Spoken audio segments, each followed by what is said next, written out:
ఇవాళ సిట్ అధికారులు వైవి సుబ్బారెడ్డి గారికి సంబంధించినటువంటి బ్యాంకు ఖాతాలు అడిగారండి. యాక్సిస్ బ్యాంక్ ఖాతాలు అడిగారు. మీరు ఏమీ తప్పు చేయకపోతే మేము బ్యాంక్ స్టేట్మెంట్లు ఇవ్వం, మేము ఎవరికి చూపించాం, అవి చూపించకూడదు అని చెప్పి మీరు కోర్టుకి ఎందుకు వెళ్ళారండి? మీరు నిజంగా గనక పాపపు సొమ్ము మీరు మింగకపోతే మీ బ్యాంకు స్టేట్మెంట్లు బయట పెట్టడానికి మీకు వచ్చినటువంటి ఇబ్బంది ఏంటి? ఇవాళ రాష్ట్ర ప్రజలు ఒక్కసారి ఆలోచించండి. వైవి సుబ్బారెడ్డి నిజంగా తప్పు చేయకపోతే, వైవి సుబ్బారెడ్డి బోలేబాబా డైరీ యజమానులతో లాలూచి పడి వారి దగ్గర నుంచి సొమ్ములు మూట కట్టుకోకపోతే ఆయన బ్యాంక్ అకౌంట్లు చూపించడానికి ఆయనకు వచ్చినటువంటి భయం ఏంటండి? కోర్టులో పిటిషన్ ఎందుకు వేయాలి? బ్యాంక్ అకౌంట్లు మేము చూపించు అని చెప్పి కోర్టుకి ఎందుకు వెళ్ళాలి?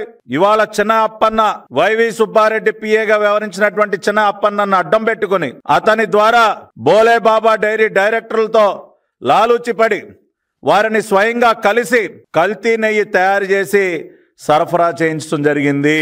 ఇవన్నీ తెలియకుండా జరిగినటువంటి విషయాలు కాదు, తెలిసి చేసినటువంటి పాపం ఇది.